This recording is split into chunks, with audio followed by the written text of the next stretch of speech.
तो गाइस इसमें जो हमारा सबसे फर्स्ट टाइप का सेंटेंस है जिसको हम लोग बोलते हैं assertive sentences.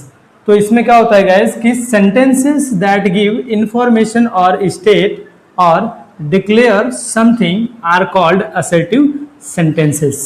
And with a full stop. ठीक है गाइस, तो यहाँ पे क्या बोल रहा है कि असर्टिव सेंटेंसेस हम लोग किसे बोल सकते हैं, जिसमें कोई इंफॉर्मेशन यानी किसी चीज की जानकारी मिल रही हो या फिर एक पूरा का पूरा स्टेटमेंट, उसे लास्ट में एंड जब कर रहे हैं तो हमें फुल स्टॉप के साथ एंड करना है। ठीक है गाइस, तो इस टाइप के सेंटेंसेस को हम लोग असर्टिव सेंटेंसेस बोलते हैं, जिसमें हम लोग किसी भी प्रकार की कोई अगर जानकारी मिल रही हो, कोई जानकारी मिल रही हो या पूरा का पूरा एक स्टेटमेंट डिक्लेयर हो गया है, क्लियर हो गया है। ठीक है गाइस, में एंड में लग रहा है उसमें फुल स्टॉप। ठीक है, तो इस टाइप के सेंटेंसेस को हम लोग असर्टिव सेंटेंसेस बोलते हैं, या फिर हम लोग इस तरीके के सेंटेंसेस को कह सकते हैं डिक्लेरेटिव सेंटेंस। डिक्लेरेटिव यानी डिक्लेयर हो गया, अब इसके आगे कुछ भी नहीं है, मतलब मैंने कोई एक सेंटेंस स्टेटमेंट दिया और वो वहीं का वहीं पूरा का पूरा खत्म हो गया, अब उसमें हमें कुछ जोड़ने की जरूरत नहीं है। तो ऐसे सेंटेंसेस को असर्टिव सेंटेंस बोला जाता है। जैसे यहाँ पे एग्जाम्पल में दिया हुआ है कि there is a no rose without a thorn. बिना कांटे का कोई गुलाब नहीं होता। ठीक है, बिना कांटे का कोई गुलाब वहां नहीं है। तो he is a good person, वह एक अच्छा व्यक्ति है, वह एक अच्छा इंसान है। तो देखिए गाइस, लास्ट में ये एंड हो रहा है फुल स्टॉप के साथ। दोनों सेंटेंसेस में देख लीजिए, लास्ट में क्या लगा हुआ है, फुल स्टॉप लगा हुआ है, और पूरा का पूरा क्या है गाइस, ये पूरा का पूरा एक स्टेटमेंट है। ठीक है, यहीं पे उसके बाद बोला है can assertive sentences can be adder affirmative और नेगेटिव। तो गाइस ये बहुत ही समझने वाली चीज है कि असर्टिव सेंटेंस जो होता है, ठीक है, उसमें दो टाइप के सेंटेंसेस आते हैं। एक तो वो अफर्मेटिव हो सकता है यानी सकारात्मक सेंटेंस आते हैं उसके अंदर, और नेगेटिव सेंटेंसेस होते हैं। ठीक है गाइस, जिसके अंदर नकारात्मक सेंटेंस भी आते हैं। ठीक है, एक ऐसा सेंटेंस जिसमें नहीं का प्रयोग नहीं किया गया होगा, सिंपल सा बिल्कुल एक लाइन होगा, स्टेटमेंट होगा, उसे हम लोग असर्टिव सेंटेंस बोलेंगे। या फिर अगर नेगेटिव में दिया हुआ है कोई सेंटेंस यानी कि जिसमें नहीं का प्रयोग किया हुआ है, उसे भी हम लोग असर्टिव सेंटेंस बोलेंगे। तो उम्मीद करता हूं कि आप लोग जो है कि असर्टिव सेंटेंस क्या होता है और इन्हें लिखा कैसे जाता है और इनका आइडेंटिफाई इनको कैसे किया जाता है, ये सारी चीज आप लोग को समझ में आ गई होगी। तो नेक्स्ट जो दूसरे टाइप का सेंटेंस है हमारे पास, इंटेरोगेटिव सेंटेंस। तो चलिए फटाफट से हम लोग उसे भी देख लेते हैं कि इंटेरोगेटिव सेंटेंस आइडेंटिफाई कैसे करते हैं और उन्हें लिखते कैसे हैं, इस चीज के बारे में आप लोग सीखोगे। ठीक है, तो आगे बढ़ते हैं।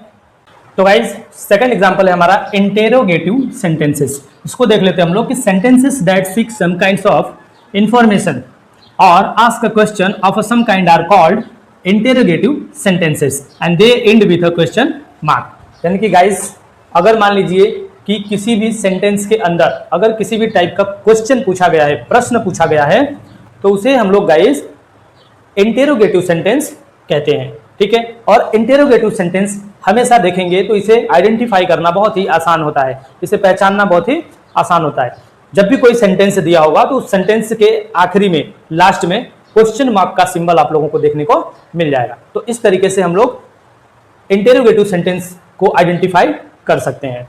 ठीक है गाइस, आगे बढ़ते हैं। तो बोला है कि they are two types of interrogative sentences, यानी कि ये जो इंटेरोगेटिव सेंटेंस होते हैं, जो प्रश्नवाचक वाक्य होते हैं, ये दो प्रकार के होते हैं, टू टाइप्स के होते हैं। फर्स्ट जो दिया हुआ है, अगर किसी क्वेश्चन का आंसर हम लोग यस और नो में दे सकते हैं, हाँ या फिर नहीं में अगर उसका जवाब दिया जा सकता है, इस तरीके का इंटेरोगेटिव सेंटेंस होता है। और एक होता है गाइस, एक वे सेंटेंसेस होते हैं जिनके अंदर WH का प्रयोग किया जाता है कि WH स्टार्टिंग में लिखा जाएगा और उनसे फिर ये सेंटेंस बनाया जाएगा। तो चलिए समझते हैं हम लोग। देखिए गाइस, यहाँ पे दिया हुआ है दो टाइप के होते हैं इंटेरोगेटिव क्वेश्चंस। ठीक है, फर्स्ट क्वेश्चन ऐसे जिनका आंसर जिनको यस और फिर नो में दे सकते हैं। ठीक है गाइस, ऐसे जैसे क्या राम खाना खाया, तो हम लोग बोल सकते हैं कि हाँ, या फिर बोल सकते हैं नहीं, यस या फिर नो में उसका आंसर दे सकते हैं। एक इस टाइप का क्वेश्चन होता है और एक होता है कि राम खाना कब खाया। तो गाइस इस क्वेश्चन का आंसर देने के लिए हमें बोलना पड़ेगा, हमें बताना पड़ेगा कि राम ने सुबह में खाना खाया, दोपहर को खाया, या शाम को खाया, या 2 बजे खाया, 4 बजे खाया। इस तरीके से हमें बोल के इस क्वेश्चन का आंसर देना पड़ेगा। तो ये दो टाइप के क्वेश्चन इसमें आते हैं, जिसको एक में हम लोग बोलते हैं यस और नो क्वेश्चन, और एक में हम लोग बोलते हैं WH क्वेश्चन, यानी कि जिसमें व्हाट, वेयर, व्हाई, हु, ये सब का प्रयोग होता है। तो गाइस हमारा फर्स्ट एग्जांपल यहाँ पे दिया हुआ है, इज राम कमिंग, क्या राम आ रहा है। देखिए सिंपल सा बिल्कुल क्वेश्चन कैसा है, बिल्कुल सिंपल है, क्या राम आ रहा है। तो हम लोग इसमें बोल सकते हैं कि यस, हाँ राम आ रहा है, या फिर बोल सकते हैं कि नहीं, नो राम नहीं आ रहा है। बराबर गाइस, समझ में आया?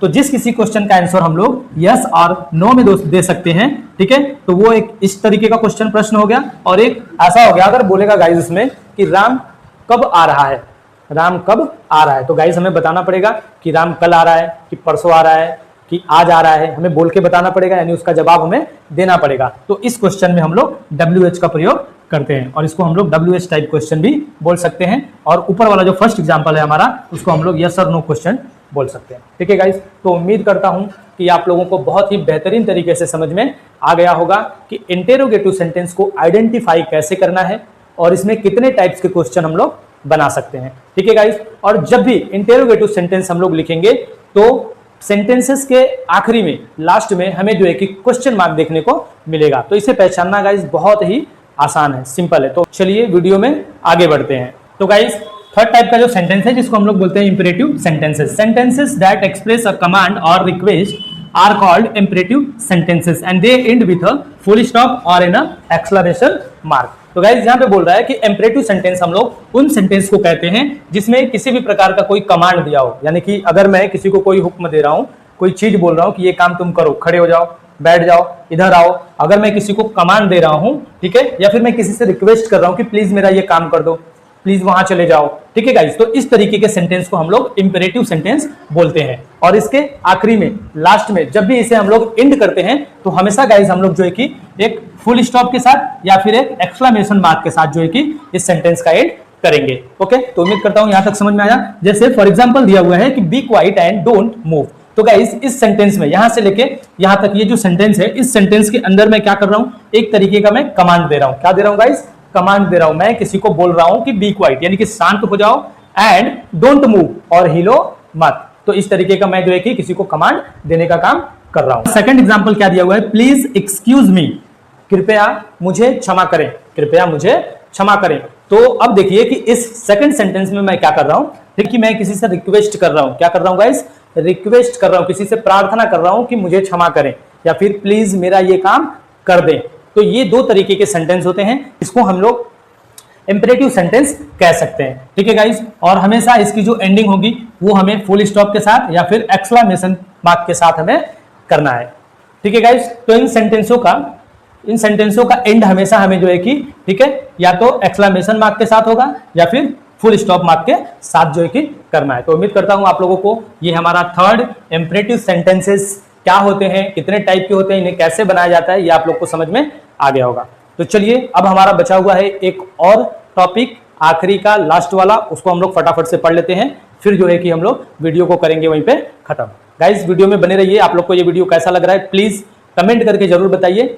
तो गाइस जो हमारा आखिरी टॉपिक है वो है exclamatory sentence. Sentence that express some kind of strong feeling or emotion are called exclamatory sentence. Exclamatory sentence हम लोग उन सेंटेंसेस को बोलते हैं जिनसे किसी भी प्रकार का इमोशन, ठीक है गाइस, किसी भी प्रकार का इमोशन और एक्सप्रेशन, ठीक है, अगर पता चले, फीलिंग जाहिर हम लोग जब करते हैं अपनी, उसे हम लोग एक्सक्लेमेटरी सेंटेंस कहते हैं। For example, how strangely he behaves, यानी कि अचानक से अगर किसी का बिहेव चेंज हो गया, बिहेवियर चेंज हो गया, ठीक है ना, तो वो हमारे साथ कुछ दुर्व्यवहार, ऐसा बर्ताव अगर करने लगे तो उसे हम लोग ऐसे बोल सकते हैं। ठीक है, फिर सेकंड एग्जांपल बोला है कि what a lovely painting, wow क्या सुंदर पेंटिंग है। ठीक है गाइस, तो जब भी हम लोग अपनी फीलिंग्स को या इमोशन को अगर किसी के सामने दिखाते हैं या जाहिर करते हैं तो उसे हम लोग एक्सक्लेमेटरी सेंटेंस कहते हैं। और जब भी एक्सक्लेमेटरी सेंटेंस हम लोग लिखते हैं तो उसके एंडिंग में, यानी कि लास्ट में,